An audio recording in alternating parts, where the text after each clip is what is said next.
Hello friends, कैसे हैं आप लोग। सबको मेरा जय भीम, नमो बुद्ध। बुद्ध और उनका धम्म,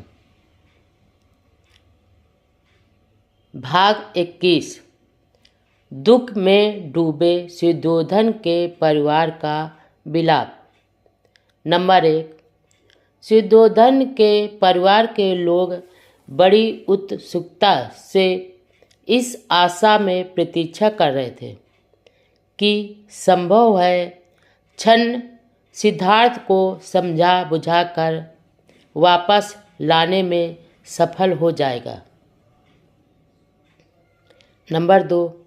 राजकीय अस्तबल में प्रवेश करते ही कंथक बड़े जोर से हिनहिनाया। इस प्रकार उसने महल के लोगों को अपना दुख व्यक्त कर दिया। नंबर 3। जो लोग राजमहल के भीतरी भाग के पड़ोस में थे, उन्होंने सोचा क्योंकि कंथक हिनहिना रहा है, इसलिए राजकुमार वापस आ गए होंगे। नंबर 4। और वे स्त्रियां दुख के मारे होश हवास भुलाए बैठी थी। अप्रसन्नता के मारे राजकुमार को देखने से पागल हो गए। वे राजकुमार को देखने की आशा में बड़ी तेजी से महल से बाहर आए, लेकिन उन्हें निराशा हुई। वह कंथक तो था, लेकिन राजकुमार नहीं थे। नंबर 5। स्वयं का सारा संयम भूलकर गौतमी चिल्ला उठी। वह बेहोश हो गए और जोर जोर रोती हुई कहने लगी।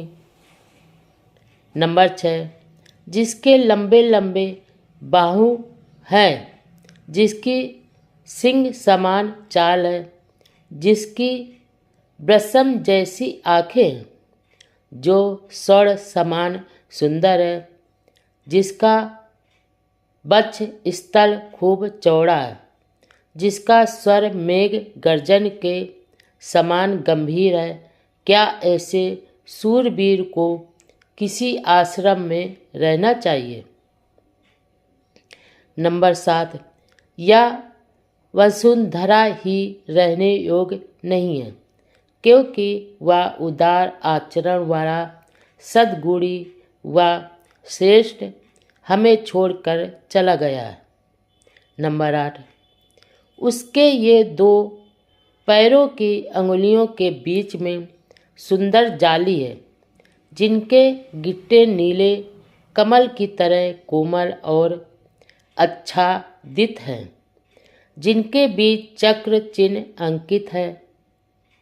वह वन की पगडंडी की कठोर भूमि पर कैसे चल सकेगा?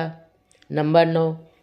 वह शरीर जो महलों में रहने व आराम करने के योग है, जो मूल्यवान वेशभूषा तथा चंदन आदि के लेप से अलंकृत रहने योग है, वह मानो काया उन जंगलों में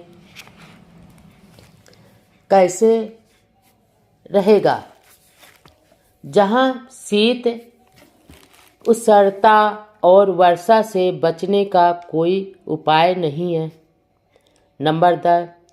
जिसे अपने कुल, शील, शौर्य, बल, पावन विद्या, सौंदर्य और तरुण्य का गौरव था, जो हमेशा देने के लिए ही तत्पर था, लेने के लिए नहीं, वह किस प्रकार दूसरों से भिक्षा मांग सकेगा?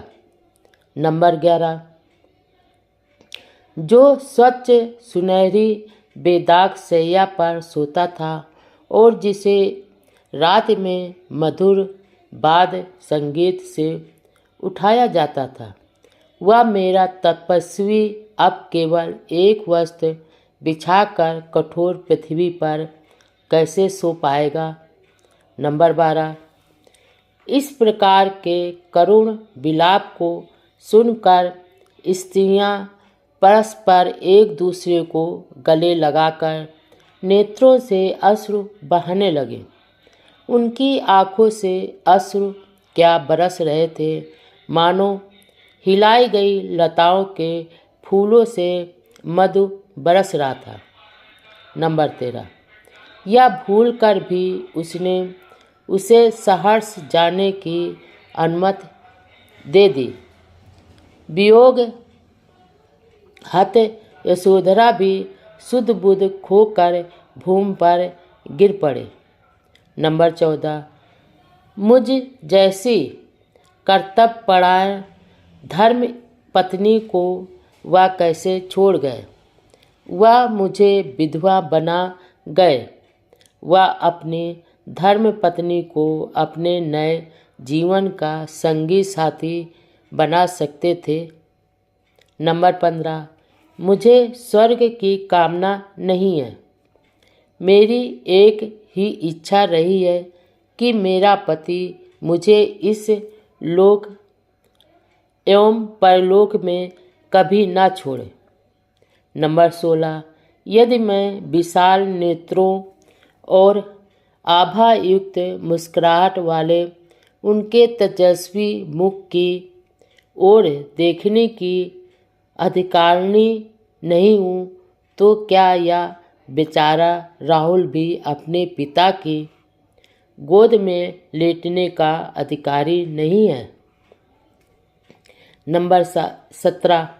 खेद है कि उस वीर के कोमल सौंदर्य के भीतर इतना कठोर हृदय जो दया रहित निर्दयी है।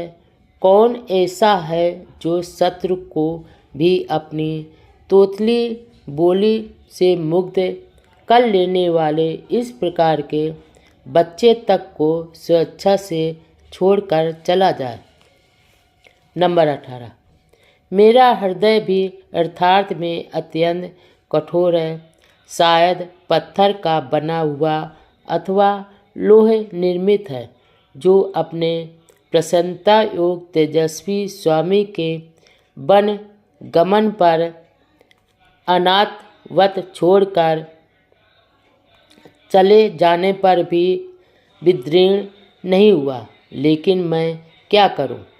मेरा दुख मेरे लिए असहनीय है। नंबर 19। इस प्रकार दुख में अपने होश हवास गंवाए हुए यशोधरा जोर जोर से रो पड़े। यद्यपि वह स्वभाव से बहुत धैर्यवान थी, लेकिन इस समय दारुण दुख में वह अपना धैर्य खो बैठी थी। नंबर 20। इस प्रकार जमीन पर पड़ी यशोधरा को दुख के मारे अपने होश हवास गंवाए देखकर और उसका करुण विलाप सुनकर सभी स्त्रियां भी चिल्ला चिल्ला कर रोने लगे। उनके चेहरों से आंसुओं की धाराएं ऐसे बहने लगी जैसे कमलों से गिरकर वर्षा का पानी बहता है। नंबर 21। छन्न और कंथक दोनों के वापस लौट आने का समाचार जानकर और अपने पुत्र के दृढ़ संकल्प की बात सुनकर सुयोधन दुख से आहत हो गए। नंबर 22। अपने पुत्र के वियोग से अत्यंत दुखी सुयोधन को नौकर सेवकों ने संभाला। पुत्र के वियोग से संतप्त सुयोधन अश्रुपूरित नयनों से घोड़े की ओर देखा। उनकी आंखें आंसुओं से भरी थीं। इसके बाद वह जमीन पर गिर पड़े और जोर जोर से विलाप करने लगे। नंबर 23।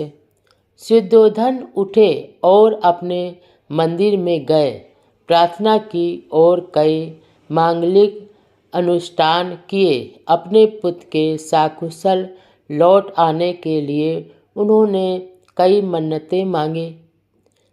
नंबर 24। इस प्रकार सुयोधन गौतमी और यशोधरा यह कहते हुए अपने दिन बिताने लगे। हे देव, कितनी जल्दी हम उसे फिर देख सकेंगे।